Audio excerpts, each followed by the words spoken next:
So, have you ever had one of those mornings, you know the exact ones I'm talking about, your alarm just magically doesn't go off, you spill coffee down your favorite shirt, and suddenly you're sprinting down the street doing that, that awkward half jog while lugging a heavy bag, just absolutely desperate to catch a ride?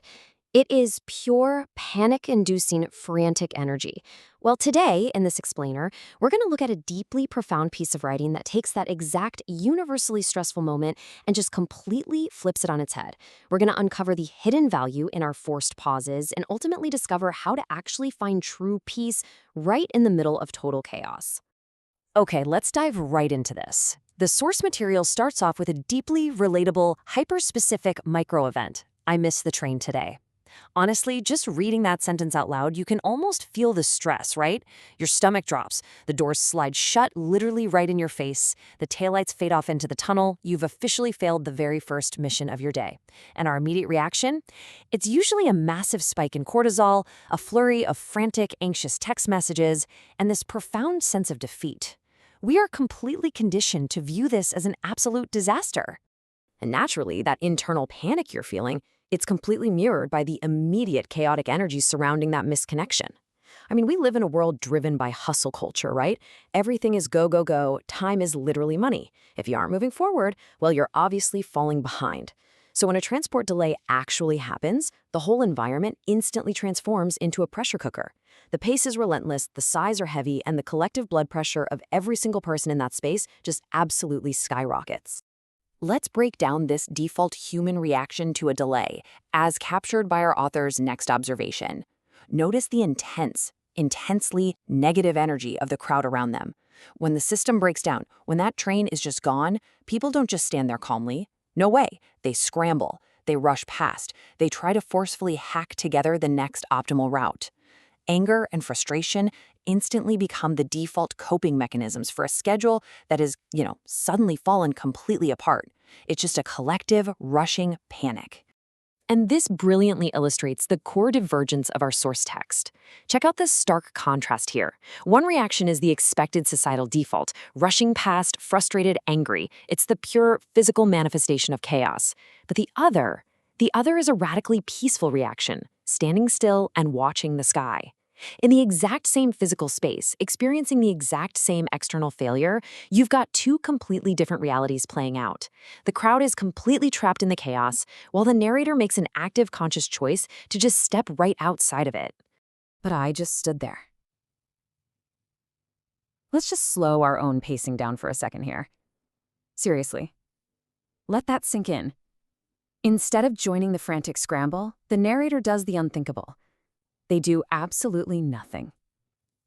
There is a profound, almost rebellious power in simply choosing to stop. When the momentum of your day is violently interrupted, the absolute greatest act of self-preservation might just be refusing to manufacture a brand new emergency. Now, what's really interesting here is what that stillness actually unlocks. By stepping out of that rushing crowd, the narrator is suddenly able to experience this watching the sky change colors. It's this experience of immense, quiet beauty. The people rushing past, the ones staring furiously at their phones or obsessing over their smartwatches, they entirely missed this. They were so consumed by where they weren't that they completely missed where they actually were. This momentary failure, missing the train, basically became the unexpected key to witnessing the world's natural art. Let's sort of map out the chronological anatomy of this pause, just to really understand how a perceived daily failure naturally evolves into something so meaningful. It's almost like a formula. Step 1 is the event, simply missing the train.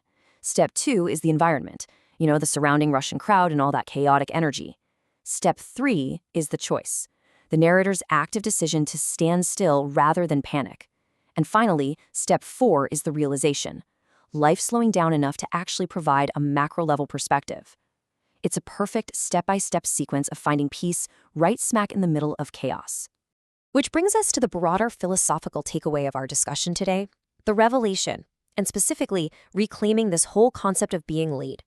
Think about it. We carry such intense societal stigma around punctuality, Literally, from our very first days in grade school, we're taught that being late is a severe failing. It means you're irresponsible, you're careless, you're falling behind your peers. We are absolutely terrified of being off schedule because our culture, wrongly, and I mean entirely wrongly, equates our schedule with our actual worth. The author completely understands this anxiety. They write, sometimes being late feels wrong. And man, it really does, doesn't it? If you've ever missed a critical deadline or walked into a super quiet meeting like 10 minutes after it started, you know exactly what I'm talking about. That hot, prickly feeling of shame right on the back of your neck. It feels inherently incorrect. The source material totally validates that discomfort. It acknowledges just how deeply ingrained this whole concept of wrongness is in our daily lives. Let's move forward and see how this builds, because here is where the text offers a brilliant, entirely counterintuitive thesis. If being late feels wrong, what actually happens when we simply accept the delay? Well, we open ourselves up to slowing down to see what is right. It's this radical idea that our tightly packed, relentlessly optimized schedules might actually be blinding us to the essential truths and the quiet beauty resting right in front of our faces. So, the crucial point is captured beautifully in the concluding words of our source text. It says, but it's the only way life slows down enough to show you something right. And that right there, that is the core message of our explainer today. That incredibly uncomfortable feeling of being wrong or being late, it isn't actually a punishment. It's actually life's necessary built-in mechanism to force us completely off the treadmill. Sometimes a misconnection is just the universe's way of slamming on the brakes for us, revealing a true peace and meaning that we were just moving way, way too fast to see. Which leaves us with this final, provocative thought to reflect on today. What is life trying to show you while you're rushing? I really want you to think about your own chaotic schedules, your own rushed mornings, and those moments where things just absolutely do not go according to plan. The next time you miss your proverbial train, instead of letting the frustration and the anger completely take over, maybe try to just stand there for a moment. Look up. You might just find the exact peace hidden within your own missed connections. Thank you so much for joining me on this explainer, and I genuinely hope this helps you slow down, even just a little bit today.